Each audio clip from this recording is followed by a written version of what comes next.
Hello and welcome to Chat UTD. So it appears that Ten Hag remains as Manchester United's manager, and I don't expect to hear anything to the contrary, and I don't expect to hear anything.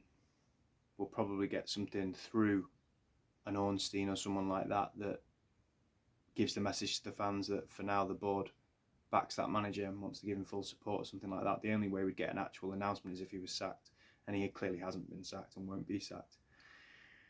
I've said in many different ways why I think he should be sacked, and I've got new perspectives on that today, and also want to talk about why my worries last October, when it was first pretty much confirmed that it was going to be a partial stake in the club from INEOS, that it was the best we were going to get. My worries about that, I think, are being vindicated, and I'm going to talk a little bit about that, and also just bigger picture problems at United, as always, unfortunately. A new perspective on why this manager needs to be sacked. We've had the worst start to the season that United have had since 1989. Someone said at the weekend that we also had the worst end to last season, so I thought I'm going to look into that and just see what that looks like. So I looked at last season, I looked at the last 13 games from the end of February. So the end of February is when Sir Jim Ratcliffe did his interview with Dan Rowan. It's the first time he'd spoken since he'd taken partial ownership of United, and he said then that we're doing a root and branch check of everything, a review of everything. We want elite performance. We want an environmental change, a culture change. We want the best. We're going to walk into decisions instead of the right decisions instead of running to poor ones. Okay, so from that point, I looked at where we went from there. We played 13 league games from that point where he did that interview, and we picked up 16 points. At the start of this season, we've played a further 7 games and we've picked up 8 points. So if you put those two together, we've played 20 games roughly since that interview that Sir Jim Ratcliffe did. We've played 20 games, which is more than half a season, and we've picked up 24 points. That's not form. That's half a season of football. And if you want to be pedantic about it and say 19 games is half a season of football, we've also got 24 points from 19 games. So obviously a season's 38 games. If you want to use on average projections, then over a season that would be 48 points. That doesn't always work out like that, so that might not happen. But nonetheless, that's quite poor, I would say. So we've got 24 points over 20 games either side of a pre-season, and this side of the pre-season, where you could argue our form's probably been worse than the end of last season, we've got all our players back, we've got new signings. The only player that's missing is Luke Shaw.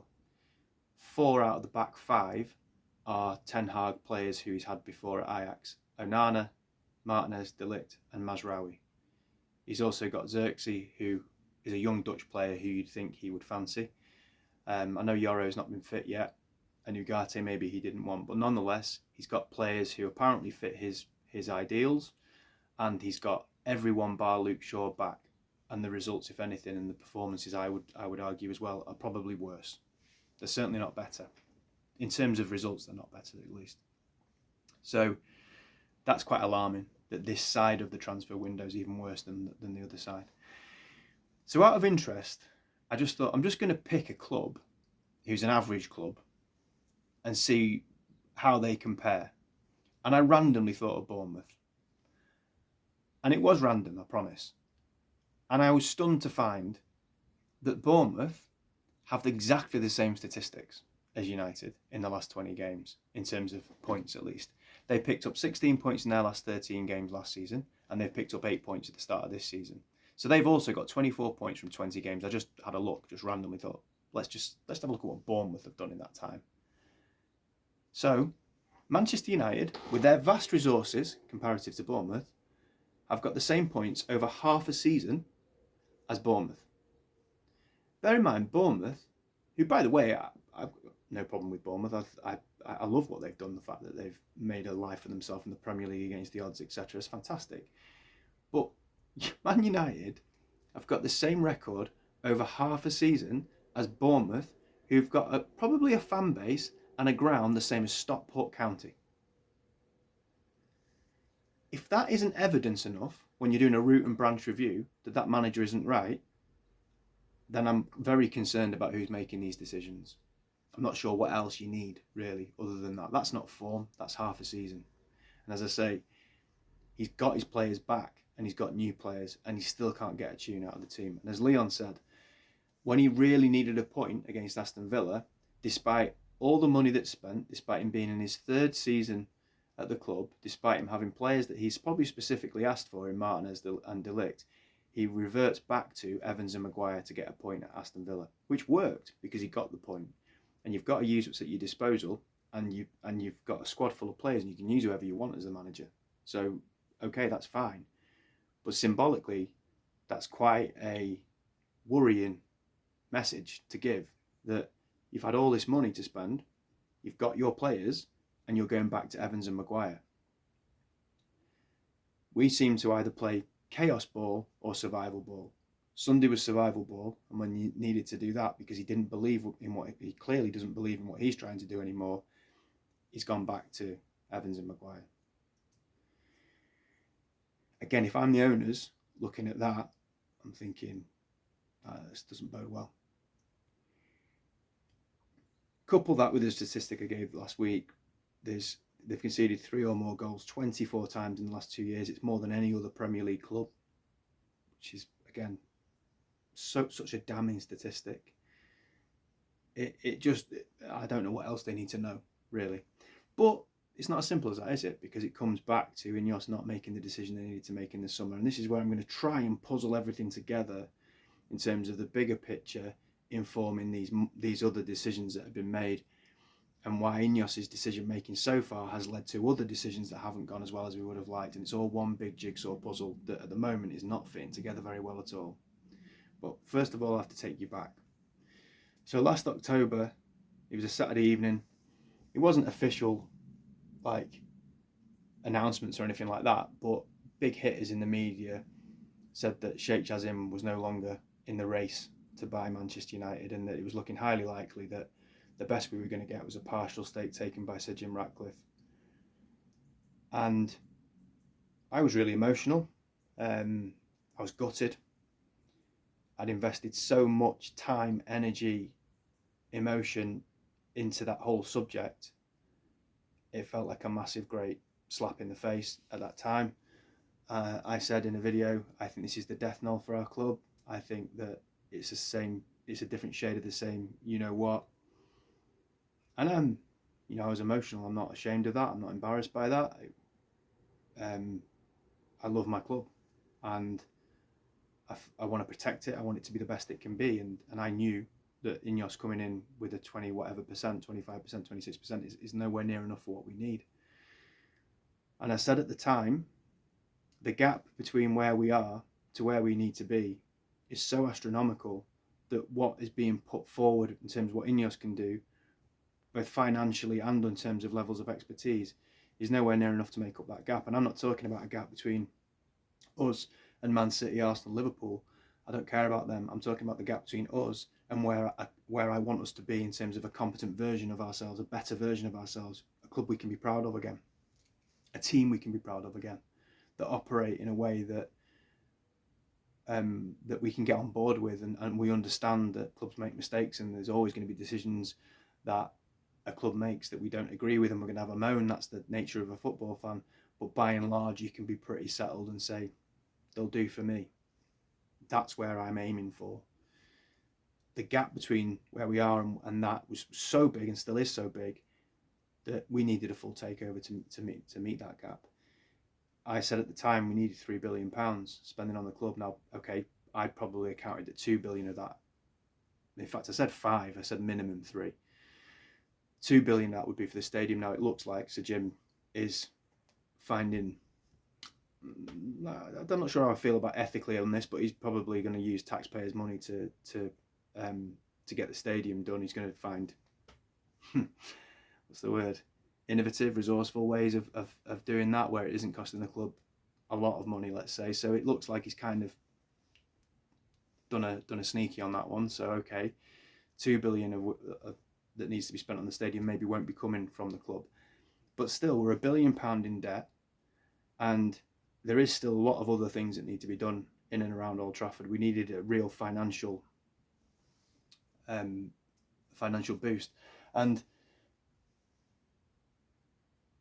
so Jim, was my understanding at that time, was putting just over £1 billion in, but I didn't realise at the time, we found out later, all of that was going to the Glazers and in the Glazers' pockets. Now he's put, I think, a couple of £100 million into the actual club since then, but compared to what we need, it's a drop in the ocean, you know. So financially, the gap of what we need and what we have is too big. And I also said, because of all the legacy damage and because of the years and years of neglect and incompetence from under the Glazers, we need perfection. There's no wriggle room, no allowances can be made. We need a revolution. We need ruthless, aggressive operators who are going to come in and do groundbreaking things. There is no room for error whatsoever. And again, I was thinking, I'm not sure these can cut it. I'm not sure these can do that. I'm not sure they've got the resources to do that. So those were my concerns. It's important just to put those things on record. So it comes to January and then February, we start to hear things about like that they've got Jean-Claude Blanc in there, and again, a very good operator in the world of football. They're going to get Omar Barada as the chief executive. Love it. Great idea. Very, very innovative. I think smart appointment. Love that. Great. And then there's talk of Dan Ashworth. So at that point, you're thinking, we haven't got the money we need, but these are the type of people that if a Qatari fund took over, these are the type of people probably that would be put in place, to be fair. So it looks like we're approaching the right people, even if we haven't got the money to do what we need to do. So maybe they can work around the financial restrictions that we've got, and make the best of what we can. Then we hear Barada's on 6 months gardening leave. That's fine. We've got Jean-Claude Blanc operating pretty much as a temporary CEO, and he's good. He's got a good reputation in the game, so that's not a massive deal. But we hear about Dan Ashworth. Potentially at that time it could be an 18-month gardening leave. Okay, it ended up being 6, but at the time it could have been 18 months. At that point, you've got two choices. Either you walk away and go and get someone else, because you need him to start yesterday. As I said, we need perfection. Or you're very confident that you can operate either without him, or that someone can kind of do his job instead. And I don't think we did either. And the reason I don't think we did either refers back to Ten Hag, because at the end of the season, when that decision needed to be made about Ten Hag, the excuses, and they are excuses that Sir Jim has made, is, well, Barada and Ashworth weren't in place yet, and they're the two key people that are going to be making that decision. But that decision had to be made. Like I said, we need perfection. There's no wriggle room. You have to be able to make those decisions. You have to have a revolution. And you can't write off a season, which essentially we are doing now, because you haven't got two people in the building for 6 months.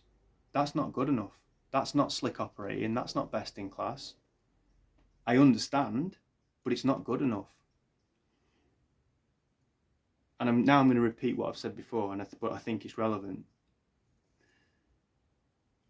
Sir Jim Ratcliffe and his crew are doing a root and branch review. Well, what's the point in doing it if you haven't got two of the key people there? Would be one question, but that's just an aside. They're doing a root and branch review. Brailsford, Jean-Claude Blanc, and Sir Jim are all doing that in the absence of the two big hitters that we need to bring into the building. Okay. So you watch carefully over that period of time. You oversee a team, or you watch a team that gets 16 points from 13 games, that makes all the same mistakes they've been making all season. Your star boy, who's the highest paid player in the team, goes out on the razzle in Belfast, lies about where he is, and doesn't turn up to training. And it continues to be picked every week. I think was he dropped once? I don't even know if he was dropped at all. If he was, it was for one game, and then he's back in the team. And by the way, he is playing the worst football probably he's played since being at Man United. And that's saying something for him. And he's picked every week. in terms of playing style and issues, all of the same issues are happening game after game after game. We are being ran through like a hot knife through butter. We're conceding loads of goals. We're unable to formulate a system where we can attack effectively without conceding loads of goals. We've got a minus goal difference. The manager does nothing innovative or different or left field to try and solve these problems. He just continues to make excuses. He did promote Mainu and Garnacho, but there was times probably in March and April where it's like, this season is a dead duck. It's horrific to watch and we're going nowhere. Throw some kids in, man. Throw some kids in from the academy so we're not just watching the same rubbish every week and players who are letting this club down week after week after week and getting paid handsomely for doing it. You've not even got the insight to make a few changes like that. So all of that evidence is stacking up, as well as a statistical evidence, if that's even a word. So at the end of the season, Sir Jim Ratcliffe, Sir Dave Brailsford, Jean-Claude Blanc, by now Wilcox is there. They all know that Ten Hag ain't the man. And they're not stupid. They know that he's not the man. So that part, they've assessed it. The big gaping problem is, according to Sir Jim, in my opinion, is you haven't had an operator in there who's been able to collate information to come up with a decent manager market.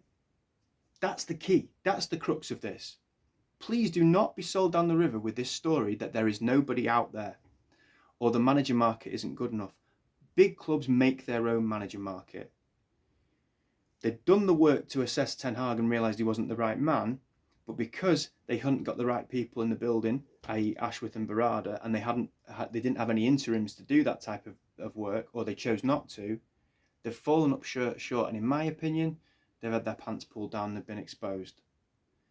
And I think that's overlooked, and I don't think it's picked up on, and I don't think it's taken seriously enough. They've made a major, major mistake there. It's not just as simple as saying they should have sacked Ten Hag. It's the fact their excuse they're using for the reason they didn't is not a valid excuse. And if it is, it comes back to the fact that Ashworth and Barada, maybe they weren't the right people to come in if you didn't have people to start straight away. We haven't got wriggle room. We haven't got allowances we can make. We need to be on it when these decisions are made. And what's subsequently happening now is we're writing off a season. So one whole season is being written off because of what I've just been talking about. And I know that meanders a little bit, but it is all like a jigsaw puzzle that isn't quite working out. But the jigsaw puzzle, the responsibility comes back to the people that have taken the club on.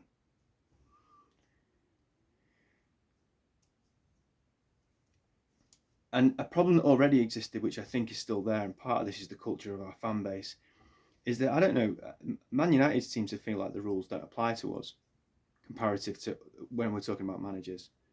Because United fans seem to think that we're the only club in the world that can hang on to a manager, and despite mounting evidence that they're not the right man, that there's almost some magic beans that they're going to take and they're going to suddenly become the person we want if we just hang on and hang on and hang on and hang on. That's not the world we live in anymore. Man United are the only big club in Europe over the last, it is 10 years pretty much, that have hung on, and if you include Ten Hag now it's 4, but let's say they've hung on to three managers that other top clubs would have sacked months and months and months before we did. Because we're Man United. Because we don't sack managers. Well, we do. We don't sack them quick enough. Louis van Gaal should have gone after 18 months. At Real Madrid, he'd have gone after about 7 months. But any top club in Europe would have got rid of him earlier than we did. Jose Mourinho, any top club in Europe would have got rid of him before we did. Ole Solskjaer wouldn't even be a manager at a top club in Europe, but would have got rid of him before we did. What's different about Man United? And it's not different in a good way. It's not like all we end up doing is writing off seasons. This isn't beneficial to us. I used the expression in a video recently. It's risk and reward. I support Man United. I've got no loyalty towards a specific manager. I don't care about them. They're employed by my club to do a job for my club. And for us as fans, they're a custodian of our club. And if you get someone like Ferguson, who's fantastic and does everything he does, he becomes an important person to you. And of course, you become invested in that person. But these people we're talking about over the last few years, I liked Ole Solskjaer. I have an affection for him. But if they're doing a good job, I like them because they're doing a good job. That's what they're paid to do. If they're not doing a good job anymore and they're not doing well enough for the club that they're employed to work for, then they need to be sacked. That's not being a slaptass. That's just common sense. What's different about Man United? I don't get it. It's almost like an entitlement, not by the managers, but by fans. We're Manchester United, we stick by our manager. And write off seasons, which is what we do. I don't understand it. It's old-fashioned, and there's loads of things that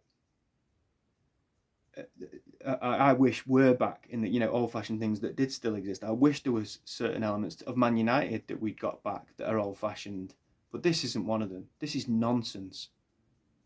This is costing our club progress. That continued entitlement that fans seem to think managers have to our support when they haven't earned it. If you're doing a good job, you earn my support. If you're not doing a good job, you need to be sacked. Simple. And every other top club in Europe operates that way. And there's the word, top. We're not top anymore. We're mediocre because we accept mediocrity. Do you know another thing, and this is very difficult to say without me sounding like I'm a smarty pants or it's arrogant or whatever, but it's the way I feel, and I'm going to say it. I'm a punter. I'm a football fan of 38 years. And it gets very, very monotonous to continually see things months, sometimes years in advance of when the club eventually start to see it and take action on it. It's boring. You're paying a lot of money to people to make decisions that they don't make and then make them when it's too late. And I can go back, as I said, LVG, Jose, Ollie.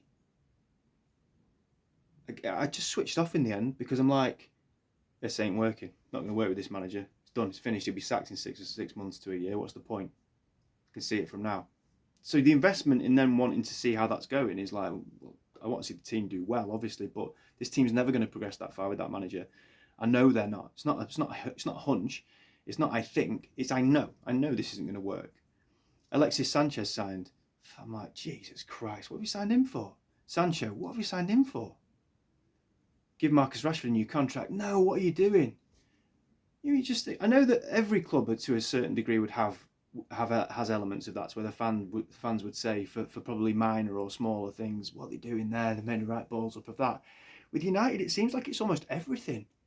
Whereas a punter, you can see things that people that are paid absolutely loads of money either don't see or don't want to see, or see but don't want to act on or can't act on to cover their own backs. I don't know, or don't want to pay out money because it's going to cost money to sack a manager or whatever. But for me personally, then I just start thinking, it's bloody pointless. This. What's the point in watching Man United under Ten Hag for the next few weeks and months? What is the point? Do you get any joy from it? If you do, this is genuine questions. If you do, good for you. Good for you. But we know where it's going to end. It's inevitable. It's absolutely inevitable. There's no suspense here. We know it's not right for the club, so you're watching your club get damaged when you know the decision that needs to be made. It's completely out of our control, so I understand that's probably what I find the most difficult.